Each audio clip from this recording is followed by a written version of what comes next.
The Roman Empire was built on confidence, on legions that believed no army on earth could stand against them, and on generals who thought the world itself was theirs to conquer. But in the year 53 BC, far from Rome's marble temples and cheering crowds, that confidence would be shattered in the burning plains of Mesopotamia. This is the true story of Marcus Licinius Crassus, the richest man in Rome, and the disaster that proved Rome was not invincible.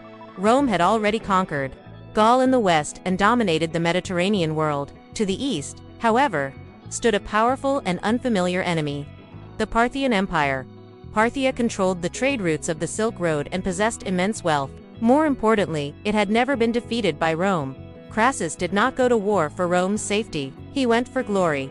Though a member of the first triumvirate alongside Julius Caesar and Pompey the Great, Crassus lacked their military fame. He had money beyond measure, but no great conquest to his name. Parthia, he believed, would change that, ignoring omens, warnings, and diplomatic solutions.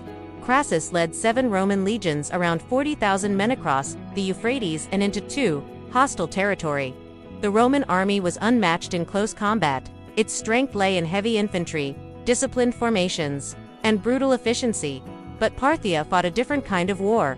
Instead of marching legions, the Parthians relied on mounted archers, fast, mobile, and deadly. Their cavalry could fire arrows while retreating, a tactic later known as the Parthian Shot. Crassus underestimated them. Guided by unreliable local allies, the Roman army was lured deep into the desert near a small town called Carrhae. There, under a merciless sun, the Parthian general Serena prepared his trap. When the battle began, there was no dramatic clash of swords. There was only arrows, thousands of them. Roman shields absorbed the first volleys, but the arrows kept coming. The Parthians never ran out, using camel caravans to resupply endlessly. The Romans tried to charge, but the enemy vanished into the desert. They tried to hold formation, but morale began to crack. Crassus' own son, Publius, led a cavalry charge in desperation. He never returned.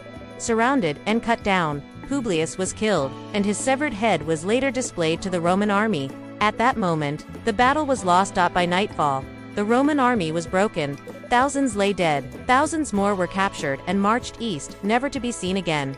Crassus, shattered and desperate, agreed to negotiate, but during the meeting, chaos erupted. Crassus was killed either in the struggle or executed shortly afterward.